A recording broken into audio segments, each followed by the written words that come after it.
3 consecutive வின்லேருந்து வரீங்க. நல்ல momentum gain பண்ணி வந்தீங்க. இந்த கேம் எப்படி சென்னையிலேக்கு எப்படி என்ன டிஃபராக இருந்தது? விக்கெட்ஸ் எப்படி பிஹேவ் பண்ணுச்சு?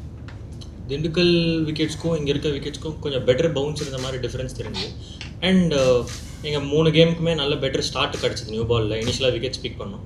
இந்த மேட்ச் கொஞ்சம் விக்கெட்ஸ் எடுக்காத மாதிரி இருந்தது, கொஞ்சம் ரன்ஸ் லீக் பண்ணோம். So next match will come better. Early wickets போனாலும் ராம் அரவிந்த் அண்ட் ஸ்வப்னன் சிங் ஒரு பார்ட்னர்ஷிப் பில்ட் பண்ணாங்க. அங்கேருந்து நீங்கள் அந்த மூமெண்ட்டமாக கேரி ஃபார்வர்ட் பண்ணீங்க. என்ன பிளானோட வந்தீங்க? கொஞ்சம் கேமை டீப்பராக எடுத்துகிட்டு போகலாம். கொஞ்சம் கிளஸ்டர் ஆஃப் விக்கெட்ஸ் விழுந்ததுக்கப்புறம் கொஞ்சம் டீப்பராக கேம் எடுத்துகிட்டு போகலான்னு இருந்தோம். ஸோ அதனால் கொஞ்சம் பெட்டர் டார்கெட் போஸ்ட் பண்ண முடிஞ்சது. கொஞ்சம் ரன்ஸ் பெட்டராக லீக் பண்ணாமல் இருந்திருந்தால் இந்த கேம் இன்னும் க்ளோஸராக போயிருக்கலாம். Maybe in our favour. Short of ரன்ஸ்னு ஃபீல் பண்ணுறீங்களா ஃபர்ஸ்ட் இன்னிங்ஸில்? 20 to 30 runs, 20 runs மேபி ஷார்ட்டாக இருக்கலாம்.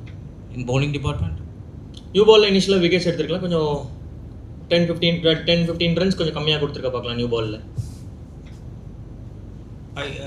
ஸோ இன்றைக்கி வந்து like top order fire order basically like top 3 like to you think that இந்த ஜெகதீஷன் மேலே கொஞ்சம் ஓவர் ரிலையன்ஸ் பேட்டிங்கில் இருக்க மாதிரி நீங்கள் ஃபீல் பண்ணுறீங்களா? அப்படின்னு இல்லை, ஏன்னா ஃபஸ்ட் கேம்லேருந்து அவர்கிட்ட நல்ல ஸ்டார்ட் கிடச்சிருக்கு. இந்த கேம் மேபி ஒரு ஸ்டார்ட் கிடைக்கல. So we don't bother about that. Next கேம்ஸ்லாம் திருப்பி பெட்டர் ஸ்டார்ட் கிடைக்கும்னு நம்புகிறோம்.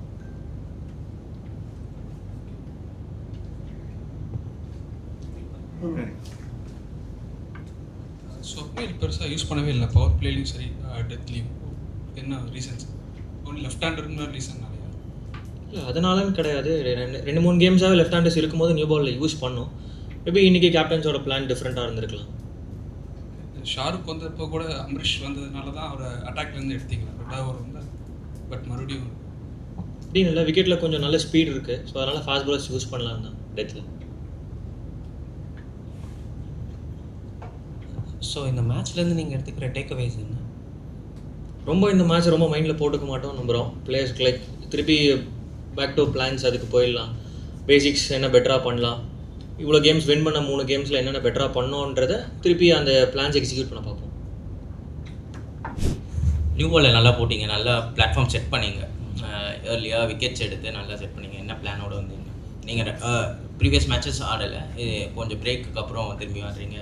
என்ன ஃப்ரெஷ்ஷாக ஃபீல் பண்ணீங்க? என்ன ஒர்க் பண்ணிட்டு வந்தீங்க? ஆக்சுவலி வந்து நியூ பால் எனக்கு இன்றைக்கி பிளானே கிடையாது போடுறது. சடனாக தீபனுக்கு ஃபீவர்னால நியூ பால் போட வேண்டியதாச்சு. ஸோ என்னோடய லென்த்து மட்டும் ஃபோக்கஸ் பண்ணால் ஸ்விங்கு கொஞ்சம் போடணும் அப்படின்ட்டு. ஸோ மற்றபடி அந்த லென்த்தில் அவர் நிறைய எவ்வளோ பால் போடுற விக்கெட் உள்ளதோ இல்லையா எனக்கு லென்த்தில் போடு அப்படின்னாரு. ஸ்விங்கே வரல. ஸோ அதை மட்டும் மெயின்டைன் பண்ண பார்த்து.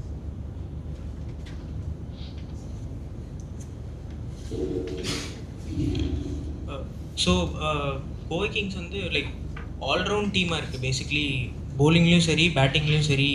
உங்களுக்கு சச்சின் இருக்கார். பவுலிங்கில் வந்து டாப் 3 விக்கெட் டேக்கர்ஸில் 2 wickets wicket takers from Kovai. But 3 லாஸஸ்க்கு அப்புறம் இப்போ 2 wins கன்சிக்யூட்டிவ். லைக் என்ன சேஞ்ச் ஆகிருக்கு இந்த லாஸ்ட் 2 கேம்ஸில்? இன்னுமே நாங்கள் லாஸ் பண்ணது கூட என்னென்னா க்ளோஸாக போய் தான் லாஸ் பண்ணோம். ஸோ எந்த ஒரு சின்ன எரர் மட்டும் தான் நடந்திருக்கு. ஆல்மோஸ்ட் எங்ககிட்ட வந்திருக்கு கேமு. ஒரு 2-3 ஓவர் மிஸ் ஆனதுனால தான் போயிருக்கு. பட் அந்த கரெக்டான பேசிக் என்ன பண்ணமோ அது ஒரு ஓவர் சொல்லிகிட்டே இருக்குது. அதை மட்டும் தான் பண்ண பார்க்குறோம். ஸோ அதனால ரிசல்ட் எங்கள் பக்கம் இந்த பக்கம் வர மாதிரி இருக்கும். ஸோ டேபிள் இப்போ எடுத்து பார்த்தீங்கன்னா 6th பிளேஸ்லேருந்து இப்போ 2nd லைக் ஒரே மேட்ச்சில் வந்து ஆல்மோஸ்ட் 3 places ஜம்ப் பண்ணியிருக்கீங்க. லைக் இது வந்து ஒரு இம்பார்ட்டன்ட் புஷ்ஷாக இருக்குமா டுவர்ட்ஸ் த பிளே ஆஃப்ஸ்? எப்படி பார்க்குறீங்க இந்த கேம்? ஆமாம், கண்டிப்பாக இருக்கும். பட்டு நாங்கள் ரன் ரேட் அதெல்லாம் ஃபோக்கஸ் பண்ணல. மேட்ச் பை மேட்ச் இந்த 2 மேட்ச் வின் பண்ணால் ஸோ ரேடாரில் இருக்கும்னு சொல்லிட்டு தான். ஸோ அதை மட்டும் தான் ஃபோக்கஸ் பண்ணோம். வின் பண்ண வேண்டிய என்ன பண்ணமோ அதை மட்டும் பண்ண பார்க்கலாம். கேப்டன் ஷாருக் வந்து நல்ல ஃபார்முக்கு வந்திருக்காரு. ஏர்லியராக வந்து ஸ்டார்ட் இருந்தது, அவரால் ஃபினிஷ் பண்ண முடியல. இந்த மேட்ச் ஆல்மோஸ்ட் ஃபினிஷ் பண்ணி கொடுத்தாரு. இந்த பீரியடில் அது எவ்வளோ important? Shahrukh Khan comes in to form. ஆமாம், கரெக்டு. கேப்டன் வந்து லாஸ்ட் இயர் பார்த்தீங்கன்னா நிறைய 2-3 மேட்ச் அடிச்சு கொடுத்தாரு. இந்த வருஷம் அவருக்கு சரியாக அமையல. இப்போ 2-3 மேட்சை தான் வருது ஒரு கரெக்டாக. ஒரு பிளேயர்ஸுக்குமே அது வந்து ஒரு மேட்சை ஒருத்தருக்காக வந்துட்டுருக்கு. ஸோ அவர் வந்தது வந்து எங்களுக்கு இன்னும் ஹெல்ப்ஃபுல்லாக தான் இருக்குது. உங்களோட பர்சனல் கோல் ஏதாவது இருக்கா இந்த சீசன்? இந்த வருஷம் கப் அடிக்கணும் எங்களுக்கு, அவ்வளோதான். அந்த கான்ட்ரவர்சி ரன் அவுட் தான். அது எப்படி இருந்துச்சு உங்களோட டக் அவுட்டில்? எப்படி ஃபீல் ஆச்சு? ஷாருக்கன் கொஞ்சம் ஹாட்டாக இருந்தார் அந்த இடத்துல. ஆமாம், ஆக்சுவலாக உள்ளே வந்து அவன் பேடு ட்ரெஸ்லாம் அவரை கழட்டிட்டான். அப்புறம் வந்து இவங்க முன்னாடியே அதை சொல்லியிருக்கேன். லாஸ்ட் மேட்ச் ஒரு ரன் அவுட் கொடுக்காது வந்து இவங்க பெரிய ரன் அவுட் கொடுக்கல ஏர்லேருந்து. ஸோ அது ஒரு தப்புன்னு இவங்க இதை மட்டும் எப்படி அவ்வளோ ஃபோக்கஸ் பண்ணாங்க அப்படின்னு தான். ஸோ அதுக்கு அப்புறம் தான் தெரியும் என்ன ப்ராப்ளம் ஆகுது.